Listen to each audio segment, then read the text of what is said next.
I'm addicted to this highly processed white crystal substance.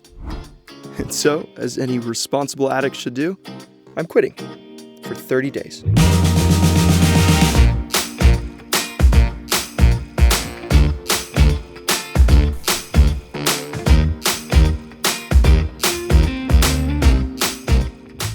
The Academy of Nutrition and Dietetics states that of more than 85,000 food products sold in the United States, 74% contain added sugars. Why is that? And why are we wired to love this sweet, sweet substance so much? Sugar was first discovered about 2,500 years ago and first farmed in the country of New Guinea. In the 13th century, it reached the Mediterranean during the Crusades, where only the highest statured of people had access to it. As its popularity grew and farming practices became more efficient, its cost began going down, and it was soon added to nearly everything we eat. The health risks of sugar only began getting studied and identified in the early 1940s, and doctors began warning of its consumption ever since. So, why is it still put in so much of what we eat? Well, for a number of reasons, but sugar can grow in a variety of climates, making processing it relatively easy and cost-effective. And once it's been refined, dry sugar will last virtually forever. On top of that, it makes us want more and more with each taste because of the dopamine hit we get from it. And because of this, companies have capitalized on our addiction to sugar for profit.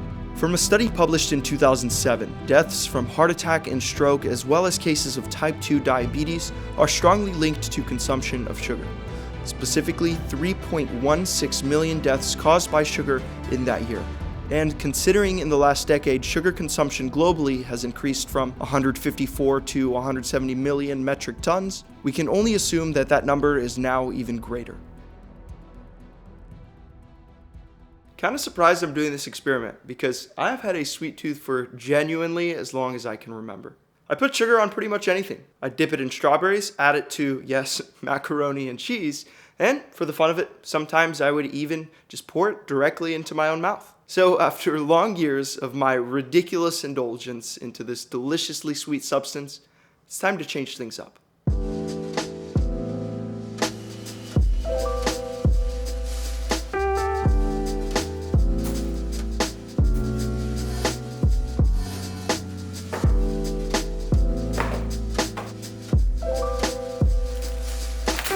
We just finished filtering through all of our foods and we ended up with about an entire week's worth of garbage from all the foods with added sugars. Looking at all this, I feel as though a piece of me is departing as I get rid of all of my favorite snacks.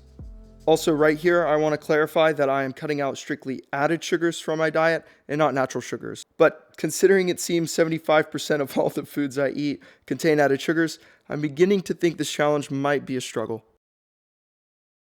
My wife threw together a batter of sugar-free pancake mix, and I'm only here in the video making a single pancake just to make it look like I actually help out in the kitchen. Jokes aside, I really couldn't tell in this meal that I was missing out on anything special. I think the pure maple syrup helped out with that a good bit, so I have high hopes for the challenge moving forward. And don't worry, I made sure to leave my wife only the best. Also, just to add here, so far, honestly, I feel fine. No drastic effect to my focus or energy levels, but I am beginning to feel hints of undeniable cravings for some sweets. Okay, so yesterday as well as the day before, I had been experiencing like this lingering mild headache. On top of that, not gonna lie, today in the past few days especially, I've had some pretty intense cravings for sugar. So sometimes honey would cure that, or tangerines worked really well for some reason. But something that has been especially great are these energy balls my wife and I discovered from a YouTube channel called Pro Home Cooks.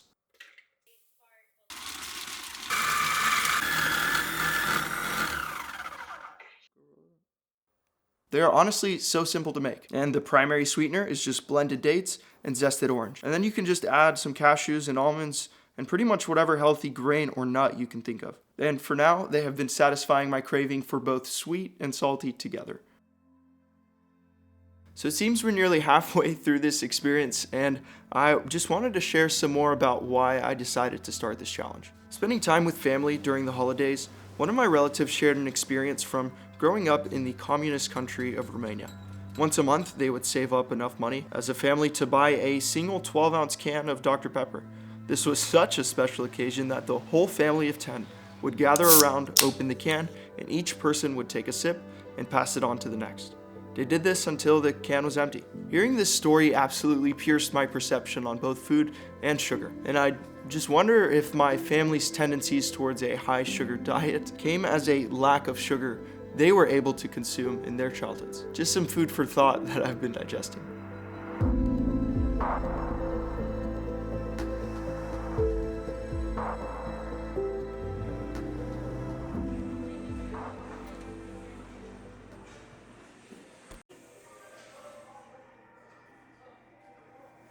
I messed up.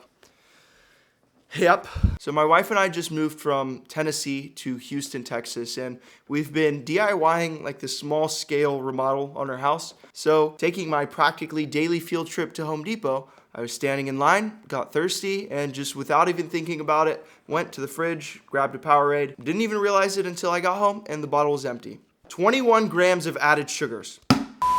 Okay, so it's crazy to me how many foods advertised as organic and healthy have loads of sugars added to them. For instance, Activia yogurt claims to have whatever 1 billion probiotics, but for whatever reason, they decided to throw in 8 grams of purely refined sugar in every cup. It's seriously everywhere, and for no good reason other than to make you want that product more, meaning more money for said company. Because of this, a change I didn't quite expect to come from this experience is our shopping. As we cut out sugars, our entire grocery shopping experience changed from long aisles of sweet, sugary products to a more healthy and organic version of that. We started shopping at this grocery store called Sprouts, which has been awesome, and they seem to have a sugar-free and healthy equivalent to everything you can think of. Say goodbye to Reese's Puffs and hello to whatever these are. And there are just so many natural sugars, it's a shame that we have to resort to added sugars for cost effectiveness. Pretty much any and all fruits will have plenty of sweetness to satisfy your sugar cravings. And then you have honey, maple syrup, and agave nectar. Also, another change that might have been more anticipated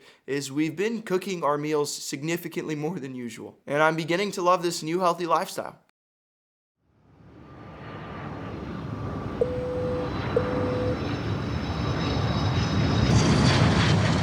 I just got back from a trip to Michigan where I was shooting a video project with a friend, and traveling, attempting to not eat sugar was quite a bit more tough than I thought it would be. Let me explain. So on the plane ride, I was starving, and of course the only snacks they had to offer were crackers and pretzels. The crackers having added sugars. So once I finished the 5 or so tiny pretzels, I was really tempted to go for the crackers, but I realized not having access to a kitchen to cook things for myself or sugar-free snacks made it difficult to decide where and what to eat. So we stopped at this tea place where I got a plain green jasmine tea, I believe, and to say the least, it was very unpleasant. But realizing I could just ask for them to add honey to it, it made it from unpleasant to oversweetened.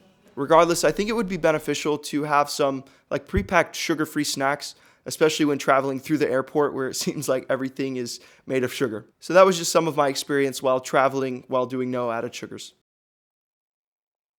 So, I'd call it a success, even though technically I failed at 0 added sugars for 30 days. For one, I failed with the Powerade, and then I can only assume that I messed up additional times without ever knowing. Regardless, I came out with a lot more perspective than I would have thought. So to start with, the physical benefits that I personally experienced over the course of 30 days were feeling as if I have just a higher reserve of mental energy available to me. Could be a placebo, but genuinely, I just felt like I had more energy at hand, like energy to pull from. Another benefit was just feeling so much more cleanlier on like both a psychological and physical level. When you create a meal from scratch with fresh ingredients you had just purchased, you know exactly what's going into that meal, so you just genuinely feel more clean after eating. We probably cut down eating out by like 85%. And because we stopped eating out and started cooking our own meals, I have actually been participating in the kitchen, which is something my wife could have only dreamed about before this challenge. On a side note, my wife lost 10 pounds throughout these 30 days, which is incredible. And she'll actually be pursuing a 0 sugar diet indefinitely. To add to that, we were both less hungry overall, it seemed like, and snacking kind of just stopped. I'll also say that it seemed natural food just simply tasted better, and natural sugars exploded with flavors. So it caused us to experiment with different types of fruits, like this dragon fruit. And before this challenge, I had like a pretty consistent acid reflux, or I don't know if it's that, but I just burped a lot. And that pretty much completely stopped somewhere in the course of these 30 days. What I came to realize is that this experience was nothing really to do with the benefits of no added sugars or a zero sugar diet, but in fact, it was just about being more intentional with what I was consuming. And that has resonated in a lot of different areas of my life.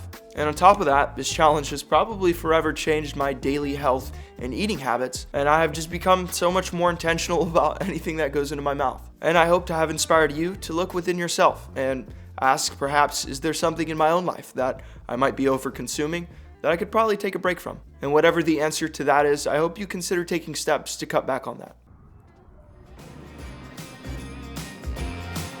So to finish with this short experience I had with you all, because on January 10th I restricted myself from getting a birthday cake, I will now celebrate with you by devouring this entire cake by myself in one sitting.